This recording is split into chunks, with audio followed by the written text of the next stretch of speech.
Jai Hind everyone, welcome to the channel, the second line of defense NCC.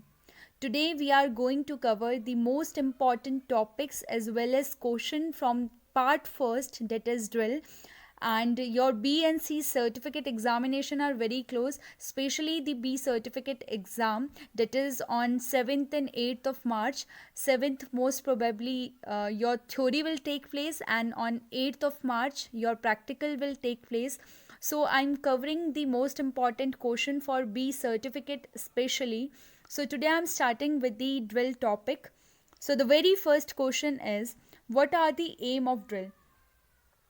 तो ये question मैं आपको अपनी पहले वीडियोस में भी बता चुकी हूँ कि ये सबसे ज़्यादा कॉमन एंड इम्पॉर्टेंट क्वेश्चन है कि आपका एम क्या होता है ड्रिल का. तो बहुत बार ऐसे होता है, क्वेश्चन आता है और आप लोग सोचने लग जाते हो कि ड्रिल का एम क्या है. तो आप इस चीज़ को याद रखिए कि जब भी आप एक स्क्वाड में खड़े होते हो, जो जो चीज़ें, जो जो रूल्स, जो जो रेगुलेशंस आप फॉलो करते हो, these all come under the aim of drill. तो सबसे पहले एम ऑफ ड्रिल क्या क्या है? The aim of drill are to inculcate a sense of discipline. Cadet में डिसिप्लिन को इनकलकेट करना, ठीक है, उसके अंदर डिसिप्लिन, अनुशासन को डालना. Second is improve bearing. तो बियरिंग क्या होता है? The way of standing and moving of a person. जिस तरीके से आप खड़े होते हो, जिस तरीके से आप मूवमेंट करते हो, वो होता है आपका बियरिंग. तो वो ड्रिल क्या करता है? आपके मूवमेंट्स को, आपकी स्टैंडिंग पोजीशन को इम्प्रूव करता है. Next is smartness in appearance and turn out. Turn out क्या होता है? जिस तरीके से आपने यूनिफॉर्म पहनी है, जिस स्मार्टली आपने यूनिफॉर्म पहनी है, वो आपका तरीका. ये भी आप किससे सीखते हो? ड्रिल से. Next is to create self confidence. तो जब भी आप ड्रिल में कार्रवाई करोगे अपने कमांडर की कमांड पे, तो ऑब्वियसली इन सारे मूवमेंट्स के बाद, इन सारी कार्रवाई के बाद आपके अंदर सेल्फ डिसिप्लिन इनकलकेट हो जाएगा. The next is to develop the quality of immediate and implicit obedience to orders. आप जब भी स्क्वाड में खड़े होगे, आपको अपने कमांडर को फॉलो करना होगा, आपको उनकी कमांड पे कार्रवाई करनी होगी. तो ये सारी चीज़ें, मतलब टाइम पे कार्रवाई करना, किसी और के ऑर्डर्स को फॉलो करना और टाइमिंगली फॉलो करना, ये आप किस में सीखते हो? ड्रिल में.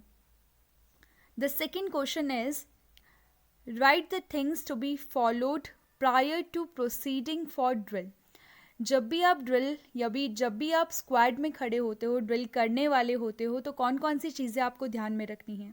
So the very first thing is dress should B washed and properly pressed. आपकी जो भी यूनिफॉर्म है, आपको उसको ढंग से धुलना है और अच्छे से प्रेस करना है. Second is all the buttons of dress should B stitch. जितने भी आपके बटन्स होते हैं, चाहे वो आपके पैंट में हो, चाहे वो आपके शर्ट में हो, वो प्रॉपरली स्टिच होनी चाहिए. कोई भी लटकता हुआ नहीं दिखना चाहिए, ठीक है. The next point is dress should be neither be loose not tight. आपकी जो यूनिफॉर्म है, ना ही वो इतनी लूज होनी चाहिए कि दूर से दिखने में ऑड लगे, और ना ही वो इतनी टाइटली फिट होनी चाहिए. आपकी यूनिफॉर्म जो है वो नॉर्मल और मीडियम साइज़ की होनी चाहिए, ना ज़्यादा टाइट और ना ही ज़्यादा loose. The next point is shoes should be polished and shoe laces tight properly. आपके जो भी ड्रिल शूज़ होते हैं, उनके लेसेस को बांधने का तरीका भी एक अलग से होता है. अगर आप लोगों ने एनसीसी में सीखा होगा तो आप उसको प्रॉपरली राउंड तरीके से बांधते हो, तो आपके शूज़ भी प्रॉपरली पॉलिश, शाइनी होने चाहिए और आपके शू लेसेस भी अच्छे से टाइट होने चाहिए. Next is belt should be polished and is brass part should be cleaned with Brasso. Belt should not be too tight और लूज. तो फर्स्ट थिंग, आपकी बेल्ट में दो पार्ट्स होते हैं. एक तो आपका ब्लैक पोर्शन हो गया, ठीक है, वो प्रॉपरली पॉलिश्ड होना चाहिए, या फिर आप उसको क्लीन भी कर सकते हो. और जो आपका जो फ्रंट पार्ट, जो मेटेलिक पार्ट है, वो भी आपका क्लीन्ड होना चाहिए.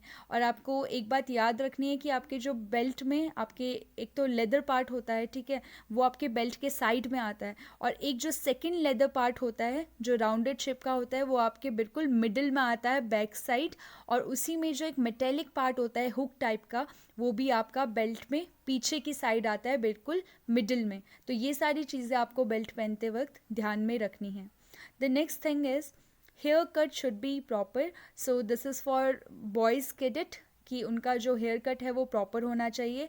फॉर गर्ल कैडेट हमारा फिगर ऑफ 8 होना चाहिए, ठीक है, विद प्रॉपर जूड़ा पिन और जूड़ा नेट, ऑल्सो आप हेड नेट भी लगा सकते हो. The next thing is shaving of beard prior to drill be done. This is also for boys cadet. And next is the cap should be put properly on head. तो इसमें आपकी बेरे की बात की गई है, तो योर बेरे शुड बी प्रॉपरली शेप्ड. आपको उसको शेप करना आता है, आप उसको वाटर से शेप कर सकते हो या फिर आप उसको प्रॉपरली अपने हैंड से शेप दे सकते हो, ठीक है. और आपका जो हेकल का जो लेंथ है वो भी ना ही ज़्यादा बड़ा होना चाहिए और ना ही बहुत ही ज़्यादा छोटा. तो ये सारी वो चीज़ें हैं जो हम अपने डेली लाइफ में, हम अपने एनसीसी रूटीन में फॉलो करते आए हैं. तो जब भी आप ऐसा कोई क्वेश्चन पढ़ो तो आपको सिर्फ अपनी एनसीसी की जो भी जर्नी है उसको याद करना है. जैसे आप उसको रिमेंबर करोगे, जैसे आपको अपना ड्रिल स्क्वाड, अपनी ड्रिल याद आएगी, तो आप अपने आप ही इन सारे क्वेश्चंस के आंसर दे सकते हो. The next question is, how many parts does a word of command consist of and what are they? Word of command कितने टाइप्स की होती है ये मैंने आपको मल्टीपल टाइम बताया है. तो कितने टाइप की है? 2 टाइप की. कौन कौन सी वर्ड ऑफ कमांड है? They are cautionary and executive. तो कॉशनरी में भी मैंने आपको बताया था कि जब भी आपको कोई क्वेश्चन दे रहा है, कोई चेतावनी दे रहा है, उसको क्या बोलते हैं हम लोग? Cautionary command. और एग्जीक्यूटिव क्या होता है? जिस कमांड पे आपको कार्रवाई करनी है, this is your executive command. तो अगर आपको कमांड आती है कंटिंजेंट, सावधान, तो कंटिंजेंट हो गया आपका कॉशनरी कमांड, और सावधान मतलब जिस पे आपको कार्रवाई करनी है, this will be your executive command. The fourth question is explain सावधान. आपको सावधान को एक्सप्लेन करना है. तो सावधान को एक्सप्लेन करना है मतलब जितनी भी आपकी सावधान में मूवमेंट्स हो रही है, जिन जिन चीज़ों का आपको ध्यान रखना है, वो सारी चीज़ें आपको इसमें लिख देनी है. तो ये भी आप मार्क्स के अकॉर्डिंग करना. अगर 3 मार्क्स का पूछा है तो 3 पॉइंट्स लिखना, अगर 5 मार्क्स का पूछा है तो 5 पॉइंट लिखना. So the very first is heels together form 30 degree. तो ये मैंने आपको बताया था कि 30 डिग्री का एंगल आपका बनना चाहिए इन योर सावधान पोजीशन. नी स्ट्रेट, आपके घुटने सीधे होने चाहिए, बेंड नहीं होने चाहिए. बॉडी इरेक्ट होनी चाहिए, बिल्कुल स्ट्रेट होनी चाहिए. चेस्ट लिफ्टेड एंड कर्व्ड, आपके चेस्ट भी बिल्कुल लिफ्टेड, ठीक है. Chest up, chin up, lookup आप बोलते हो, वही आपको इसमें फॉलो करना है.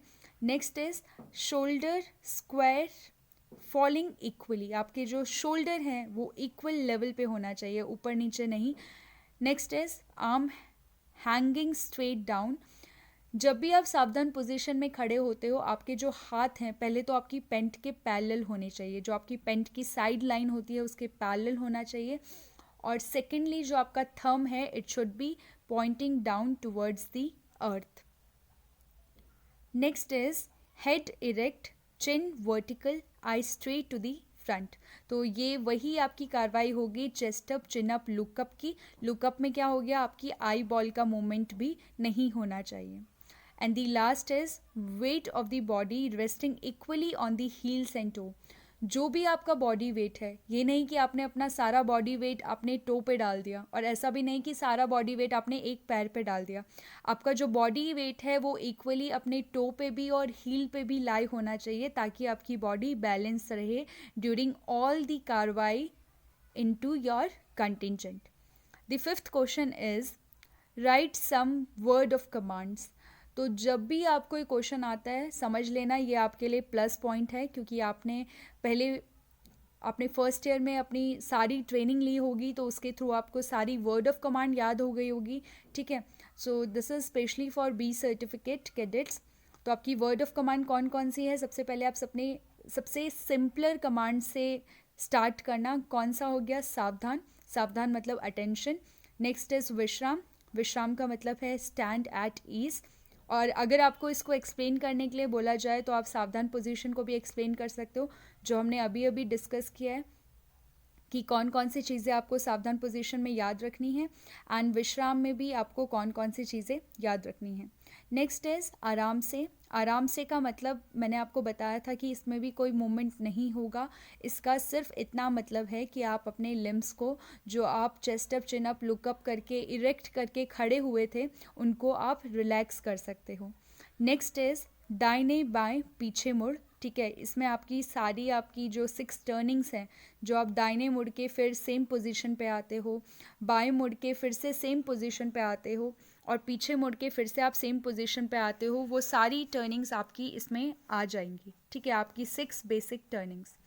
नेक्स्ट इज आधा दाएं बाएं मुड़।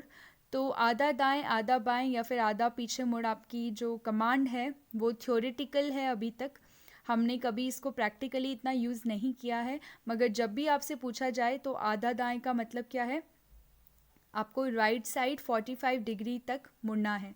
आप दाहिने मुड़ में क्या करते हो, पूरा राइट साइड टर्न करते हो 90 डिग्री, मगर आधा मतलब हाफ, तो 90 का हाफ कितना हो गया 45, तो आपको 45 ही मूव करना है। वैसे ही आपको बाएं मुड़ में भी 45 ही मूव करना है। और अगर आपको बोलते हैं कि आधा पीछे मुड़, तो आधा पीछे मुड़ में आप टोटल 180 डिग्री टर्न करते थे, तो इसमें आपका 180 का हाफ हो जाएगा, डेट इज़ 90 डिग्री। तो आधा पीछे मुड़ में आपका क्या होगा, सिर्फ आप 90 डिग्री मूव करोगे, that is towards the right. Next is खुली लाइन चल। तो खुली लाइन चल और निकट लाइन चल, ये दोनों कार्रवाई कब यूज़ होती है, जब आपका इंस्पेक्शन होने वाला होता है। तो आप खुली लाइन निकट लाइन हिंदी में भी लिख सकते हो, मगर अगर आपको इसको इंग्लिश में मेंशन करना है then you can mention open order march and close order march. Next is दाहिने सज। तो सज दाहिने सज आपको पता है ये आपकी एक कार्रवाई हो गई, इसको राइट ड्रेसिंग भी बोलते हैं, क्योंकि आप राइट फाइल को देखकर, जो कि स्टिल रहती है, उसको देखकर आप अपनी पूरी फाइल्स को ठीक करते हो। नेक्स्ट इज विसर्जन। विसर्जन का मतलब डिसमिस। नेक्स्ट इज लाइन तोड़। लाइन तोड़ का मतलब फॉल आउट। और विसर्जन और लाइन तोड़ दोनों ही अलग हैं, ये हम आगे डिस्कस करेंगे, इसमें बिल्कुल भी कंफ्यूज मत होना। नेक्स्ट इज तेज चल, जो आपका क्विक मार्च होता है, ठीक है। एंड नेक्स्ट इज थम, जब आपको रुकने के लिए बोला जाता है, और ये हमेशा कमांड किस पे आती है, आपकी लेफ्ट लेग पे। तो जब भी आप ड्रिल कर रहे हो और आपको थम बोला जा रहा है, लेफ्ट लेग पे आपकी कमांड आ रही है, तो वहाँ पे आपकी थम की कार्रवाई आ जाती है। नेक्स्ट इज दाहिने बाएं घूम। तो ये आपका राइट टर्न लेफ्ट टर्न आ जाएगा। एंड नेक्स्ट इज, और I can say the last is कदम ताल। तो कदम ताल में आप क्या करोगे, स्टंपिंग, ठीक है। आपको जब तेज चलने के लिए बोलते हैं आप डिग मार्च करते हो, मगर आपको अगर कदम ताल करने के लिए बोला जाए तो उसमें आप अपनी पोजीशन पे स्टिल रह के, मूवमेंट नहीं होगा, मतलब आप अपनी पोजीशन से आगे मूव नहीं करोगे, खड़े खड़े ही आप क्या करोगे, stamping. So this is what we called कदम ताल। The sixth question is difference between विसर्जन एंड लाइन तोड़। तो यही मैं आपको अभी बता रही थी कि विसर्जन एंड लाइन तोड़ दोनों ही अलग है, इसमें कंफ्यूज मत होना। सबसे पहले देखते हैं विसर्जन क्या होता है। सो विसर्जन indicates end of the parade for closing drill salute is given if authorized officer is present in the parade. तो विसर्जन का मतलब क्या होता है कि आपकी परेड ख़त्म हो चुकी है, इसके बाद आपका दोबारा फॉल इन नहीं होगा, और अगर कोई भी ऑथराइज्ड ऑफिसर वहाँ पे अवेलेबल है तो आपका कमांडर जो भी होगा, परेड कमांडर, वो जाएगा, उनको सल्यूट करेंगे और उनसे परमिशन लेंगे किसकी, विसर्जन की, और उसके बाद कैडेट्स को विसर्जन की कार्रवाई दे देंगे। नेक्स्ट इज लाइन तोड़। तो लाइन तोड़ का मतलब क्या होता है, it indicates break in the parade temporarily for leaving the square temporarily, salute is not given। तो लाइन तोड़ का मतलब है आप शॉर्ट पीरियड ऑफ टाइम के लिए ब्रेक ले रहे हो, ठीक है। और जब भी आप शॉर्ट पीरियड ऑफ टाइम के लिए ब्रेक लेते हो तो इसमें बार बार सैल्यूट नहीं करना पड़ता है टू दी ऑथराइज्ड ऑफिसर। तो विसर्जन मतलब आपकी परेड ख़त्म हो चुकी है, मतलब आज के दिन आपकी दूसरा फॉल इन नहीं होगा। और लाइन तोड़ का मतलब है कि शॉर्ट टर्म के लिए आपको वाटर ब्रेक दिया जा रहा है या फिर रेस्ट ब्रेक दिया जा रहा है, या जो भी शॉर्ट टर्म के लिए 5 to 15 मिनट्स के लिए आपको ब्रेक दिया जाता है, डेट इज़ योर लाइन तोड़। The next question is length of pace and time of marching। तो ये आपका बहुत ही ज़्यादा इम्पॉर्टेंट क्वेश्चन है और इसमें बहुत सारे कैडेट कंफ्यूज हो जाते हैं। तो सबसे पहले हम लोग मूवमेंट्स की बात करते हैं कि आपकी कार्रवाई कौन कौन सी होती है। तो आपकी कार्रवाई कौन कौन सी है, स्लो टाइम मार्च। स्लो टाइम मार्च का मतलब आपका पेस जो है बहुत ही धीरे होगा, इसमें आपका हैंड स्विंग नहीं होता है, आपका जो डिग होता है वो हाई होगा, आपका लेग मूवमेंट हाई होगा, ठीक है, आपका पैर ऊंचा उठेगा, क्विक मार्च मतलब आपको बहुत फास्ट मार्च करना है, तो इसमें आपकी पैर की हाइट नहीं होगी। और डबल टाइम मार्च मतलब आपको और भी ज़्यादा फास्ट करना है। तो ये सारे हम डिस्कस करने वाले हैं कि आप कितना स्टेप लेते हो, मतलब एक स्टेप आप कितना लंबा लोगे इसमें, और 1 मिनट में आप कितने स्टेप्स लोगे। और इसी को बाद में हम लोग कन्वर्ट करने वाले हैं इनटू यार्ड्स। तो सबसे पहले हम लोग स्लो टाइम मार्च की बात करते हैं। स्लो टाइम मार्च में आपके बहुत ही धीरे स्टेप होते हैं। धीरे स्टेप क्यों होते हैं? क्योंकि आपका पैर का मूवमेंट बहुत ही ज़्यादा हाई होता है। तो जितना ऊपर आपका पैर जाएगा उतना टाइम आपको उसको नीचे लाने में लगेगा। और इसमें जो आपके पैर की जितना भी आप कवर करते हो एक स्टेप में एरिया, वो कितना होता है? That is 30 inches. तो length of pace in inches कितना एक स्टेप में, वो कितना होगा आपका 30 इंचेस। और 1 मिनट में टोटल नंबर ऑफ स्टेप आप कितने लेते हो? 70। तो अगर आपको इन दोनों को, मतलब आप एक पेस कितना ले रहे हो 30 इंचेस का, और 1 मिनट में कितना ले रहे हो 70 पेसेस, तो अगर आप इन दोनों को यार्ड में कन्वर्ट करोगे तो आपको सिंपली क्या करना है? 30 इंटू 70 करना है। तो ये कितना हो गया? 2100। और आपका 1 यार्ड में 36 इंचेस होते हैं, मगर इसमें आपको क्या करना है? इंचेस को यार्ड में कन्वर्ट करना है। तो 1 यार्ड में 36 इंचेस हो गए। तो 1 इंच कितने का हो गया? 1/36 यार्ड का। तो इसको डिवाइड करके जब आप निकालोगे तो कितना आएगा? 0.02777। तो ये मल्टीपल टाइम्स आएगा। इसको आप राउंड ऑफ करके 0.0278 भी लिख सकते हो। तो ये क्या हो गया? 1 inches is equals to 0.0278 yard. और इसी यार्ड को आपको स्लो टाइम मार्च में निकालना है। तो कैसे निकालोगे? 30 इंटू 70 2100 हो गया, और 2100 को आप मल्टीप्लाई कर दोगे 1 इंचेस 1 यार्ड के इक्वल जो होता है, डेट इज़ 0.0278। तो इसको मल्टीप्लाई करके जो भी आपका आंसर आएगा वो कितना आएगा? 58.334 यार्ड्स। तो वैसे आपको यार्ड्स में कन्वर्ट करने के लिए नहीं बोलेंगे, फिर भी आपको पता होना चाहिए कि 1 यार्ड में कितने इंचेस होते हैं, ताकि आप इजीली यार्ड को इंचेस में और इंचेस को यार्ड में कन्वर्ट कर सको। तो 1 yard is equals to 36 inches. तो आप नॉर्मली इसको इंचेस में कन्वर्ट कर सकते हो, इंचेस को यार्ड में कन्वर्ट कर सकते हो। कैसे? तो 1 inch is equals to 1/36 yard. ठीक है। और अगर आपको टोटल नंबर ऑफ पेसेस बोला जाए यार्ड में, तो आप क्या करोगे? 70 इंटू 30 कर दोगे और बाद में इसको यार्ड में कन्वर्ट कर दोगे। सिमिलरली आपका क्विक टाइम मार्च, मतलब जब आपको तेज़ चल की कार्रवाई बोलते हैं, तो इसमें आप बहुत ही ज़्यादा फास्ट मूवमेंट करते हो। आपका जो हाइट होता है पैर का वो इतना ज़्यादा नहीं होता है। ठीक है। नॉर्मली आप ग्राउंड से थोड़ा ही ऊपर उठाते हो, क्योंकि क्विक मार्च है तो मतलब आपको फास्ट मार्च करना है। तो इसमें भी आपका जो एक स्टेप होता है वो कितना लंबा होता है? That is 30 inches. और आपके जो टोटल नंबर ऑफ स्टेप होते हैं 1 मिनट में वो कितना होता है? तो ऑब्वियसली क्विक मार्च है तो स्लो मार्च का लगभग डबल होगा। तो ये कितना होता है? 120। ठीक है। 1 मिनट में आप 120 स्टेप्स लेते हो इनटू क्विक मार्च। सिमिलरली इसको अगर आप यार्ड में कन्वर्ट करोगे तो क्या करोगे? 120 मल्टीप्लाई बाय 30 और मल्टीप्लाई बाय 0.0278, जो कि आपका 1 इंच के इक्वल था। तो ये कितना आ जाएगा? Total 100 yards.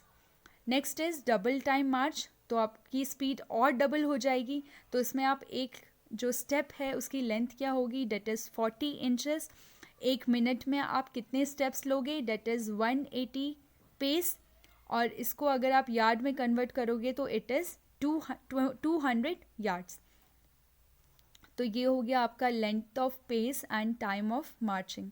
तो आप सिर्फ इसको नंबर को याद रखना कि एक स्टेप आपका कितना लंबा है और 1 मिनट में आप कितने स्टेप ले रहे हो। बाकी आप इतना याद रखना कि 1 यार्ड 36 इंचेस के इक्वल होता है, ताकि अगर ये क्वेश्चन आता है तो आप इसको ईजिली कन्वर्ट कर सको। The next question is the number of steps to be taken per minute while on pilot duty is. ठीक है। पायलट ड्यूटी आपको पता है, आपको केन पकड़ाई जाती है और उसमें पायलटिंग होती है। तो कितने स्टेप्स लेते हो आप 1 मिनट में ड्यूरिंग पायलटिंग? वो कितना है? That is 70। Next question is angle formed at the heels in सावधान। तो ये बहुत ही ज़्यादा इम्पॉर्टेंट और कॉमन क्वेश्चन है और आप लोगों को अब तक याद भी हो गया होगा कि जो एंगल होता है आपका जो हील जो एंगल फॉर्म करता है ड्यूरिंग योर सावधान पोजिशन, वो क्या है, that is 30 degree. Next is distance between the feet in विश्राम. तो विश्राम में भी आपको पता है कि फीट टू फीट का डिस्टेंस कितना होता है, मतलब टो टू टो का डिस्टेंस कितना होता है, that is 12 inches. Next is generally during march on which feet any command is started. तो ये भी आपको पता है, अगर आपने ड्रिल करी है तो you can easily answer these type of question कि आपके ड्रिल के टाइम जो भी कमांड आती है वो किस पैर पे आती है. सो the obvious answer is left. तो हमेशा आपकी जितनी भी कमांड होगी ड्रिल में वो हमेशा आपके लेफ़्ट लेग पे आएगी. The 12th one is which area, sorry, this is not area, this is R. Which are the different salutes at the march. तो मार्चिंग में आपके ड्रिल में कितने टाइप ऑफ सल्यूट होते हैं, तो ये भी हमने अपनी प्रीवियस वीडियो में बताया था. कितने टाइप ऑफ होते हैं, 3 टाइप ऑफ सल्यूट्स होते हैं. कौन कौन से, दाहिने सल्यूट, बाएं सल्यूट और सामने सल्यूट. तो अगर आपको इन 3 टाइप ऑफ सल्यूट्स को डिटेल्ड में पढ़ना है तो मैं डिस्क्रिप्शन में इसका लिंक डाल दूंगी वीडियो का. आप उसमें जाइए और आराम से देखिए कि कितने टाइप ऑफ सल्यूट्स हैं और किस किस तरह से इनको किया जाता है और कब कब किया जाता है. The 13th question is what is inflection. तो जब भी बोलते हैं कि इन्फ्लेक्शन, आपकी वॉइस में इन्फ्लेक्शन हो रहा है या फिर आपकी वॉइस इन्फ्लेक्ट हो रही है, तो उसका मतलब क्या होता है. तो inflection is normally the rise and fall of voice and word of command. ठीक है, जब भी आप कमांड देते हो, जो भी आपकी आवाज़ में उतार चढ़ाव आता है उसको हम लोग बोलते हैं inflection. So the next question, that is the 14th question, is in Vishram left foot is taken dash high. तो ये नॉर्मल क्वेश्चन पूछा गया है कि जब भी आप कोई कार्रवाई करते हो, चाहे वो विश्राम हो चाहे वो सावधान हो, तो हमेशा आपका लेफ्ट लेग का मूवमेंट होता है. तो इसमें यही पूछा गया है कि जब भी आपकी कार्रवाई होती है तो आपका लेफ्ट लेग कितना ऊंचा उठता है. ठीक है, उसको कितना ऊंचा, कितनी हाइट पे उठाया जाता है. So the answer is 6 inches. तो ऐसा नहीं है कि आपको सिर्फ 6 इंचेस ही उठाना है. 6 इंचेस आपका क्या हो गया, एक मिनिमम क्राइटेरिया हो गया कि इतना तो आपको उठाना ही है और इससे मैक्सिमम आप कितना भी उठा सकते हो. The 15th question is dash is a straight line formed by a few persons standing side by side. तो सबसे पहले आपको बता दूं कि जो ये रैंक है, इसका आंसर, रैंक का मतलब आपकी रैंक पैनल वाले रैंक से नहीं है, पोजीशन वाली रैंक से नहीं है. इसमें रैंक का मतलब होता है जब भी आप एक स्ट्रेट लाइन में खड़े होते हो साइड बाय साइड, एक सिंगल लाइन में, उसको हम लोग क्या बोलते हैं, रैंक. इसको आप फाइल से कंफ्यूज मत होइएगा. फाइल का भी हम लोग आगे एक्सप्लेन करने वाले हैं कि फाइल क्या होती है. तो सबसे पहले रैंक क्या है, आपकी जो स्ट्रेट लाइन होती है, ठीक है, साइड बाय साइड आप लोग खड़े होते हो, उसको क्या बोलेंगे हम लोग, रैंक. और फाइल क्या होती है, file is a straight line formed by persons behind the other covering the man in the front. Rank क्या हो गया आपका, हॉरिजॉन्टल. आप एक टाइप का हॉरिजॉन्टल लाइन इसको ले सकते हो, सिंगल लाइन जिसमें आप साइड बाय साइड खड़े होते हो. और फाइल क्या हो गई आपकी, जब आप वर्टिकली खड़े होते हो. वर्टिकली मतलब आप एक दूसरे के पीछे खड़े होते हो. मतलब अगर सामने वाला खड़ा है और सामने से कोई एक पर्टिकुलर फाइल को चेक कर रहा है तो पीछे वाला पर्सन नहीं दिखना चाहिए. तो जब आप एक दूसरे के आगे पीछे खड़े होते हो उसको हम लोग बोलते हैं फाइल. और जब आप साइड बाय साइड खड़े होते हो उसको हम लोग बोलते हैं रैंक. स्क्वाड इन ड्रिल, इसमें डायरेक्टली क्वेश्चन पूछा गया है कि स्क्वाड इन ड्रिल किसे कहा जाता है. ठीक है, हम लोग बोलते हैं हमने स्क्वाड फॉर्म किया है या फिर स्क्वाड फॉर्म करो, तो ये किसको बोलते हैं. तो अभी मैंने बताया था कि रैंक क्या होता है आपका साइड बाय साइड जब आप खड़े होते हो, फाइल क्या होता है जब आप एक दूसरे के पीछे खड़े होते हो. तो इन दोनों से मिलकर हमारा स्क्वाड बनता है. ठीक है, अगर आप एक स्क्वाड की बात करो तो वो रैंक प्लस फाइल से मिलके बनता है. आप साइड बाय साइड भी खड़े होते हो, आप एक दूसरे के पीछे भी खड़े होते हो. The 18th question is the strength of guard of honour for the president is dash cadet stand in 3 rows. जब भी गार्ड ऑफ ऑनर की बात आती है तो अगर हम लोग vice president and prime minister की बात करते हैं तो उसमें आपके 100 कैडेट्स होते हैं और वो 2 रो में खड़े होते हैं। मगर जब भी हम लोग प्रेसिडेंट की बात करते हैं तो उसमें 150 कैडेट्स होते हैं, और वो कितनी रोज में खड़े होंगे, तो वो 3 रोज में खड़े होंगे। प्रेसिडेंट, वाइस प्रेसिडेंट और प्राइम मिनिस्टर के केस में 100 कैडेट्स होंगे 2 रो में, और प्रेसिडेंट के केस में 150 कैडेट्स होंगे, that 2 in 3 rows. Next is general salute is given to. तो इसमें आर्मी की बात की गई है कि आर्मी में जनरल सैल्यूट किस किस को दिया जाता है। तो किस किस को दिया जाता है, that is major general and above. जितने भी रैंक होल्डर्स हैं मेजर जनरल के या फिर उसके ऊपर के, इन सभी को आर्मी में जनरल सैल्यूट दिया जाता है। The 20th question is the number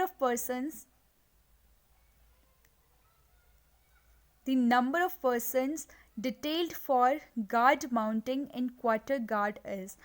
तो जब मैंने आपको ड्रिल एंड कमांड चैप्टर पढ़ाया था, उसमें मैंने आपको क्वार्टर गार्ड भी अच्छे से बताया था। तो इसमें यही पूछा गया है कि जो आपका गार्ड ऑफ ऑनर जब आप देते हो तो उसमें कितने नंबर ऑफ पर्सन होते हैं। ठीक है, तो सबसे पहले आपके क्वार्टर गार्ड में सबसे अटमोस्ट राइट में आपका संतरी होता है, देन आपके कमांडर होते हैं, और उसके बाद आपकी 3-3 की फाइल में आपके 6 कैडेट्स खड़े होते हैं। तो टोटल नंबर ऑफ कैडेट्स कितने हो गए गार्ड ऑफ ऑनर में, डेट इज 6 + 2 डेट इज 8। ठीक है, 2 आपके कौन कौन से हो गए, आपका संतरी हो गया सबसे राइट में, देन आपका कमांडर हो गया, एंड देन 3-3 की फाइल में आपके 6 कैडेट्स हो गए। नेक्स्ट इज वाइल डूइंग खुली लाइन चल दी ओपन ऑर्डर मार्च। तो इसमें डायरेक्टली आपका खुली लाइन चल के बारे में पूछा गया है। तो जब भी आप खुली लाइन चल बोलते हो, अगर आप 3-3 की फाइल में खड़े हो, ठीक है, आपने 3 रैंक बनाई हुई है, मतलब एक फ्रंट रैंक है, एक मिडिल है और एक सबसे लास्ट रैंक है। तो खुली लाइन चल में क्या होगा, जो सबसे फ्रंट रैंक होगी वो राइट लेग एक स्टेप पूरा आगे लेगी, और उसके बाद उसी को कवर करने के लिए हाफ लेफ्ट स्टेप लेगी, और उसके बाद स्टंप कर देगी। सेम मोमेंट होगा आपकी सबसे लास्ट फाइल का, वो क्या करेगी, राइट लेग एक स्टेप पीछे लेगी, और उसको कवर करने के लिए लेफ्ट स्टेप हाफ लेगी, और देन थंब। और जो आपकी मिडिल फाइल होगी उसका कोई भी मूवमेंट नहीं होगा।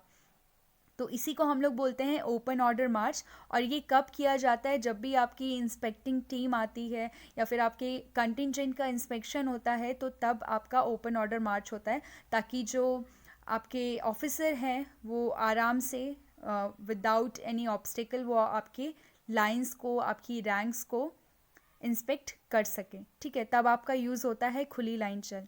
This 22nd question is, while marching in quick time, the word of command thumb is given when left foot comes on the ground. तो it is very obvious कि जब भी आप मार्च कर रहे हो और आपको अगर थंब की कमांड आएगी, तो मैंने आपको बताया था आपको सारी कमांड लेफ्ट लेग पे आएगी। तो जब भी ऐसा कोई क्वेश्चन आता है घुमा फिरा के कंफ्यूज करने के लिए, हमेशा याद रखना सारी कमांड्स ड्यूरिंग मार्चिंग आपकी लेफ्ट लेग पर ही आती है। Next is what are the 2 type of drill. तो ये भी मैंने आपको बताया कि 2 टाइप की ड्रिल कौन कौन सी होती है, open drill and close drill. ठीक है, इससे एक बहुत कॉमन क्वेश्चन आ जाता है कि आपकी जो ड्रिल का इन्वेंशन था, और you can say drill start किसने की थी, तो उनका नाम क्या था, जनरल ड्रॉल। ठीक है, ड्रिल से याद रखना drill and drawl, these are very similar. तो किसने स्टार्ट की थी ड्रिल, जनरल ड्रॉल ने। और कब स्टार्ट की थी, डेट इज 1666। तो ये आपका एक एडिशनल क्वेश्चन हो गया। और आप ये याद रखना कि 2 टाइप की ड्रिल होती है, ओपन एंड क्लोज। और ओपन एंड क्लोज ड्रिल कब कब यूज़ करी जाती है ये भी मैंने आपको बताया है। तो ये चीज़ आप मुझे कमेंट बॉक्स में बताओगे कि इन दोनों को कब यूज़ किया जाता है। The 24th question is, when the strength of cadet is more than 9 dash files will be made। जब भी आपके कैडेट्स 9 या फिर 9 से ज़्यादा होंगे, तो हमेशा आपकी जो फाइल्स होगी वो 3-3 के फॉर्मेशन में होगी। 25th is dash denotes that parade is completely terminated। we have already talked about विसर्जन एंड लाइन तोड़। तो विसर्जन का मतलब क्या होता है, आपकी परेड पूरी तरह से ख़त्म हो गई है, इसके बाद कोई भी आपका फॉल इन नहीं होगा। और लाइन तोड़ का मतलब होता है कि टेम्पररली आपको ब्रेक दिया गया है। The 26th is a drill movement commence after getting to सावधान। तो ये भी बहुत ही ज़्यादा इम्पॉर्टेंट है कि आपकी जितनी भी कार्रवाई होती है, आपने कभी नोटिस करा होगा ड्रिल में, चाहे वो आपकी टर्निंग हो, चाहे वो आपका सामने से तेज चल हो, चाहे वो आपका थंब हो, ये जितनी भी कार्रवाई है आपकी, वो हमेशा सावधान पोजीशन से ही स्टार्ट होगी. Next is, when there is no need to fall in again, the officer is available in the parade. The command given to disperse the parade is विसर्जन.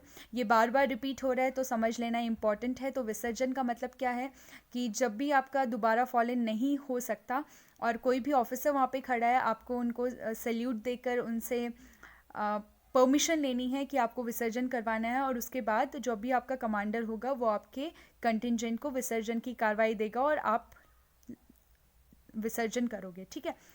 28th is write some bad habit of drill. तो बहुत बार ये question आ जाता है और cadet confuse हो जाते हैं कि बैड हैबिट्स कौन सी है ड्रिल की. तो अभी हम लोगों ने पढ़ा कि कौन कौन सी गुड हैबिट्स हैं, मतलब ड्रिल में ड्रिल का जो एम है वो क्या क्या है. तो जो भी ड्रिल का एम है, जो भी उसके अल्टरनेटिव, जो भी उससे हटकर जो भी चीज़ें हैं, वो आपकी क्या हो जाएगी, बैड हैबिट्स. तो बैड हैबिट में क्या हो गया, आपका आई रोलिंग हो गया. ठीक है. हॉपिंग एंड जंपिंग हो गया, अगर आपकी बॉडी जंप कर रही है ड्यूरिंग ड्रिल. अगर आपके नी बेंड हो रहे हैं ड्यूरिंग ड्रिल, तो ये भी क्या हो गया, आपका बैड हैबिट हो गया. ड्रैगिंग ऑफ फुट, अगर आप डिग मार्च की जगह अगर आप ड्रैग कर रहे हो फुट को, तो वो भी आपका क्या हो गया, बैड हैबिट हो गया. तो जितनी भी चीज़ें आपकी एम ऑफ ड्रिल से हटकर हैं, वो सारी आपकी बैड हैबिट्स में आ जाएंगी. ठीक है. अगर आप कोई भी इनफॉर्मल या फिर फॉर्मल मूवमेंट कर रहे हो ड्रिल में, तो ये सारी चीज़ें आपकी किस में आ जाएगी, इनटू योर बैड हैबिट्स. तो अगर ऐसा कोई भी क्वेश्चन आता है तो आप नॉर्मली इसका आंसर दे सकते हो. The 29th is the distance between two rank का मतलब क्या है, इसमें वही लाइन जब आप साइड बाय साइड खड़े होते हो इनटू अ स्ट्रेट लाइन. तो the distance between two rank in खुली लाइन चेल इज. तो खुली लाइन चेल में जो आपकी दो रैंक्स, मतलब आपकी दो फाइल्स होती है, उसमें डिस्टेंस कितना होता है, तो ये कितना होता है आपका 75 इंचेस. और सेम क्वेश्चन आपसे 30th में भी पूछा है, इन खुली लाइन चेल the distance between front rank to the back rank is. तो खुली लाइन चल आपका कब होगा, जब आपकी 3 रैंक्स होंगी. ठीक है. First rank, then middle rank and then your last rank. तो अगर आपके दो रैंक के बीच में 75 इंचेस का डिस्टेंस है, तो ऑब्वियसली आपका फर्स्ट रैंक और लास्ट रैंक के बीच में कितना होगा, दैट इज 75 + 75. तो टोटल कितना हो गया, 150 इंचेस. तो अगर आपको कभी भी ऐसा कोई क्वेश्चन आता है, आप सिर्फ दो रैंक के बीच का डिस्टेंस याद रखो, और अगर आपको आता है कि फ्रंट रैंक और बैक रैंक के बीच में कितना डिस्टेंस है, तो दोनों को प्लस कर दो. ठीक है. This is very simple. The 31st is proper execution of any command depends on dash and dash of voice. तो ये भी बहुत सिंपल है कि आपका जो एग्जीक्यूशन है कमांड का, जो भी आप कमांड दे रहे हो, वो किस पे डिपेंड करता है, तो it depends on your tone and pitch of voice. 32nd is loudness of command is directly proportional to. ठीक है. तो जब भी आप कमांड दे रहे हो, तो अगर आप एज अ कमांडर अपने आप को एज्यूम करो, तो आपको कमांड कितनी तेज़ देनी है, ये किस पे डिपेंड करेगा. अगर आपका कंटिजेंट छोटा है, आपके कंटिजेंट में कम कैडेट्स हैं और वो आपके बहुत पास खड़े हैं, तो अगर आप धीरे कमांड दोगे तो भी उनको सुनाई देगा, तो भी वो उसको एग्जीक्यूट करेंगे. मगर अगर आपके नंबर ऑफ़ कैडेट्स ज़्यादा हैं और आपका डिस्टेंस उनसे बहुत दूर दूर है और वो आपस में भी बहुत दूर दूर खड़े हैं, तो आपको कमांड और लाउड और हाई पिच के साथ देनी पड़ेगी. तो the loudness of command is directly proportional to what? It is directly proportional to number of men, कितने कैडेट्स हैं, and directly proportional to distance, आपके और कैडेट्स के बीच में, और कैडेट्स के बीच में आपस में कितना डिस्टेंस है. ठीक है. Next is distinctness depends on proper use of tongue, lips and teeth. तो ये आपका कमांड के लिए हो गया कि आपका कमांड में प्रॉपर यूज़ ऑफ टंग होना चाहिए, कैसे आपको रोल करना है कमांड को, कैसे एग्जीक्यूटिव कमांड और कॉशनरी कमांड अलग अलग होनी चाहिए. ठीक है. एक दूसरे से थोड़ा हटकर होनी चाहिए. The 34th is, in Vishram, foot is raised dash to the ground and carried dash to the left. तो विश्राम पोजीशन में हमने पहले भी डिस्कस किया था कि आपका फुट मिनिमम कितना इंचेस उठना चाहिए, डेट इज़ 6 इंचेस. और जब भी आप उसको ग्राउंड पे रखो, तो जो आपका टो टू टो का गैप है वो कितना होना चाहिए, डेट इज़ 12 इंचेस। तो यही क्वेश्चन बार बार रिपीट हो रहा है, समझ लेना, इट इज़ वेरी इंपॉर्टेंट, बहुत बार रिपीट हुआ है बी सर्टिफिकेट में स्पेशली। तो याद रखना कि इसमें टो टू टो का गैप कितना होता है विश्राम पोजिशन में, that is 12 inches. Next is दाहिने मोड एंड पीछे mode involve turning 90 and 180 towards right. तो दाहिने मोड बाएं मोड जितनी भी आपकी टर्निंग्स हो रही है दाहिने मोड बाएं मोड वाली, वो सारी आपकी 90 डिग्री टर्निंग्स होंगी। ठीक है, ये तो बहुत ही ज़्यादा प्रैक्टिकल है। अगर आपने दाहिने मोड बाएं मोड किया है आपको पता होगा कि आप 90 डिग्री ही टर्न करते हो। ठीक है, पीछे मोड किया है तो आप क्या करते हो, अपनी पोजीशन से बिल्कुल अल्टरनेटिव हो जाते हो, मतलब 180 डिग्री मूव करते हो। मगर ये चीज़ बहुत कम को याद रहती है क्योंकि अभी प्रैक्टिस भी कम हुई है during the lockdown and during the pandemic. तो हमेशा याद रखना कि पीछे मुड़ या फिर आगे मुड़, जो भी आपकी कार्रवाई होगी वो हमेशा राइट साइड से होगी। अगर आपको पीछे मुड़ बोला जाता है तो you will always turn from the right side, और अगर आपको पीछे मुड़ने के बाद आगे मुड़ने के लिए भी बोला जाता है तो you will always turn from the right side. तो हमेशा जो टर्निंग होगी वो क्या होगी, राइट साइड से ही होगी। The 36th is national salute is given to dash and dash is authorized general salute while all other dignitaries are given salami shastra salute.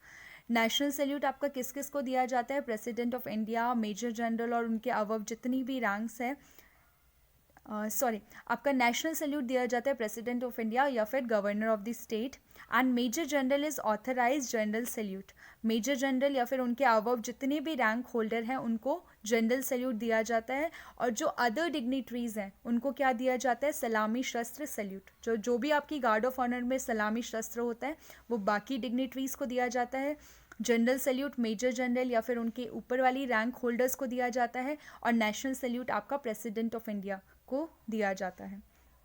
The 37th is सलामी शस्त्र is to be given to the rank of dash and above.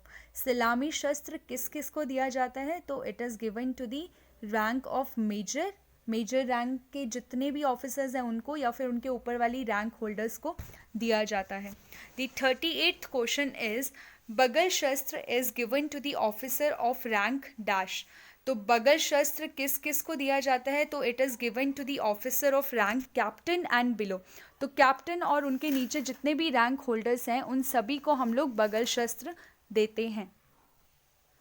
The 39th is to inspect the squad for squad drill it is necessary for the squad to be in open order. तो ये हम लोगों ने खुली line चल या फिर open order मार्च में भी डिस्कस किया था कि जब भी आपका इंस्पेक्शन होता है आपको हमेशा कार्रवाई किसकी मिलेगी, खुली लाइन चल, और इसको इंग्लिश में क्या बोलते हैं, open order march. The 40th is in numbering the centre and rear rank take the number of front rank. तो इसमें इनका कहने का मतलब क्या है कि जब आप नंबरिंग करते हो, जब भी आपकी काउंटिंग होती है कि स्क्वाड में कितने कैडेट्स खड़े हैं, तो कभी ऐसे नंबरिंग नहीं होगी कि आगे वाले ने जो फ्रंट रैंक पे खड़ा है उसने 1 बोला, देन मिडिल ने 2, देन सबसे लास्ट वाले ने 3 और फिर उसके साइड वाले ने 4। ऐसा कभी भी नहीं होगा, हमेशा आपकी नंबरिंग फ्रंट रैंक से ही होगी। तो अगर 1 2 3 हो रहा है तो हमेशा जो 4 है वो फ्रंट रैंक से ही स्टार्ट होगा। ठीक है, तो इसका कहने का मतलब था कि हमेशा नंबरिंग जो है वो फ्रंट रैंक से होगी, देन आपका middle, then last, then again front, then middle, then last. The 41th is the volume of command is directly proportional to the number of cadets or strength of cadets. This we have already discussed कि आपका जो volume of command है, आपकी pitch of voice है, ये वो किस पे डिपेंड करती है कि कितने नंबर ऑफ कैडेट्स हैं और कितना डिस्टेंस है उनके बीच में। The 42nd is maximum number of sight pace can be taken at a time is। तो साइट पेस मतलब इसमें जब आपको कमांड दी जाती है कि इतने कदम बाएं बाजू चल, इतने कदम दाहिने बाजू चल, तो ये कमांड जो है ये मैक्सिमम कितनी दी जाएगी तो ये सिर्फ आपको 12 कदम के लिए दी जाएगी एक टाइम पर, ठीक है। एक टाइम पे सिर्फ आप 12 कदम दाएं बाजू या 12 कदम बाएं बाजू चल सकते हो। अगर इससे ज़्यादा आपने मूवमेंट करा तो उसमें आपकी कौन सी कार्रवाई हो जाएगी, आपको दाहिने टर्न करवाएंगे और देन आपको स्टाइल मार्च करवाएंगे, ठीक है। अगर आपको दाहिने बाजू चल या बाएं बाजू चल की कमांड मिलती है इतने कदम, तो वो एक टाइम पे कितना होगा, सिर्फ 12 कदम। अगर 12 से ज़्यादा है तो दोबारा वो कमांड देनी पड़ेगी आपके कमांडर को। The 43rd is in inclining the squad turn through 45 degree. तो जब भी आपको आधा दाहिने आधा बाएं मुड़ की कमांड आएगी तो हमेशा आपका जो एंगल होगा वो कितना फॉर्म होगा, that is 45 degree. 44th is pace of तेज चल पर minute for NCC girl cadet is. तो हम लोगों ने तेज चल की बात पहले भी करी थी, ठीक है। तो टोटल नंबर ऑफ पेसेस की जब हम लोग ने बात करी थी स्लो मार्च में, फास्ट मार्च में एंड डबल मार्च में, तो वो कितना था, डेट वाज 120, ठीक है। 120 पेसेस था। वो एक जनरल कैडेट के लिए है, या फिर हम लोग कह सकते हैं वो बॉयज़ कैडेट के लिए है, ठीक है। गर्ल कैडेट के लिए जो नंबर ऑफ पेस होता है तेज चल में वो कितना है, 110। और अगर आपसे जनरली पूछा जाएगा कि एक कैडेट के लिए कितना होता है तो आप लिख सकते हो 120, जो कि हमने पहले भी डिस्कस किया था। और अगर बॉयज़ कैडेट के लिए आता है तो आप 120 ही लिखोगे। Your 45th is in slow march और धीरे चल hand swing is not done. तो इट इज़ वेरी ऑब्वियस, मैंने आपको बताया था कि जब भी आप स्लो मार्च करते हो तो स्लो मार्च में हमेशा क्या होता है, आपका डिग मूवमेंट हाई होता है, आपका जो लेग की जो हाइट होती है वो हमेशा हाई होती है। तो जब भी आप स्लो मार्च करते हो तो या तो आपके हैंड्स लॉक रहेंगे बैक साइड में, या फिर आपके कॉर्नर साइड में हैंड्स लॉक रहेंगे, मतलब आपका हैंड स्विंग स्लो मार्च में नहीं होगा। The 46th is ceremonial parade is 150 cadets of cadet training. तो ये आपका ऑब्वियसली प्रेसिडेंट के लिए बोला गया है कि जो आपका सेरिमोनियल ड्रिल होता है या फिर आपका गार्ड ऑफ ऑनर होता है वो हमेशा प्रेसिडेंट के लिए 150 कैडेट्स का होता है। और कितनी फाइल्स में होता है, ये हमेशा आपका 3 की फाइल्स में होता है। योर 47th इज़ आधा दाहिने और आधा बाएं मुड़ इज़ थ्रू 45 डिग्री ओनली। तो this we have already discuss कि आपका आधा दाहिने आधा बाएं जो कि आपका सिर्फ थ्योरेटिकल है, प्रैक्टिकली एनसीसी में इतना यूज़ नहीं होता है। तो इसमें हमेशा आप कितना डिग्री टर्न करोगे, you will turn 45 degree only. The 48th question is The word of command halt is given when the left foot reach the ground। तो halt का मतलब जब भी आपको थंब की कमांड आएगी, ठीक है, जब भी आपको मूवमेंट नहीं करना है, halt का मतलब बेसिकली होता है थंब। तो जब भी आपको थंब की कमांड आएगी, ये हमने डिस्कस कर चुका है, हमेशा आपके राइट फुट पे ही आएगी, ठीक है। जब भी आप मार्च कर रहे हो, अगर आपके कमांडर आपको थंब की कमांड देगा तो हमेशा लेफ्ट लेग पर ही देगा और उसके बाद आप स्टंपिंग के साथ थंब करोगे। The 49th question is why the open order march is done and how। तो this we have discussed like more than 5 to 7 times कि open order march कब होती है, कैसे होती है और क्यों होती है। तो open order march is done to inspect the squad and for squad drill it is necessary for the squad to be in open order that the front rank and rear rank take half step forward and backward respectively while the center rank still। तो सबसे पहले आपकी open order मार्च या फिर खुली line चल कब होती है, जब भी आपका इंस्पेक्शन होता है। इसमें जो आपकी फ्रंट फाइल है वो एक कदम आगे लेती है, पीछे वाली फाइल एक कदम पीछे लेती है और जो बीच वाली फाइल है वो स्टिल रहती है। तो इसमें इजी हो जाता है जो भी आपके इंस्पेक्शन ऑफिसर हैं उनके लिए कि वो आपकी फ़ाइल का इंस्पेक्शन कर सकते हैं। The 50th question is characteristics of word of command. तो वर्ड ऑफ कमांड की कौन कौन सी कैरेक्टरिस्टिक है जो आपको ध्यान रखनी है। और ये बहुत सिंपल क्वेश्चन है, अगर आपने कभी कमांड दी है या फिर सुना भी है कमांड को तो आप इजीली इसको आंसर कर सकते हो। इसमें आपको कुछ भी याद नहीं करना है, it is very practical question. पहला है word of command should be given loud and clear so that the squad can hear it clearly. Word of command हमेशा आपका तेज़ होना चाहिए और क्लियर होना चाहिए ताकि आपका जो स्क्वाड है वो इजीली उसको सुन सके और उस पर कार्रवाई कर सके। Second is word of command is given in 2 parts, ये भी बताया था मैंने आपको कि वर्ड ऑफ कमांड 2 पार्ट्स में डिवाइडेड है, कौन कौन सी, कॉशनरी एंड एग्जीक्यूटिव। कॉशनरी आपको चेतावनी देने के लिए है, आपको सचेत करने के लिए है, एंड एग्जीक्यूटिव जिस पे आपको कार्रवाई करनी है। Next is cautionary word of command should be given in loud voice and the executive word of command should be loud and sharper।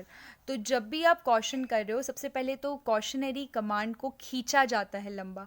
अगर आप कंटिंजेंट सावधान बोल रहे हो तो कंटिंजेंट को लंबा खींचोगे और लाउड होना चाहिए। और एग्जीक्यूटिव कमांड मतलब अगर आप सावधान बोल रहे हो तो एक तो वो आपका थोड़ा फास्ट होना चाहिए, देन लाउड होना चाहिए और शार्प होना चाहिए, ताकि वो आपके कैडेट्स तक पहुंच सके और वो उस पर कार्रवाई कर सके। The next is one who give word of command should be in सावधान पोजीशन। तो जो आपका कमांडर है वो कभी भी आपको कमांड विश्राम पोजीशन में होकर नहीं देगा। जब भी वो कोई कमांड देंगे वो हमेशा सावधान पोजीशन में पहले खुद आएंगे, उसके बाद आपको कोई भी कमांड देंगे। So these all were the characteristics of word of command. Normal है, अगर आप एक बार भी रीड करते हो आपको ईजिली ये याद हो जाएगा। द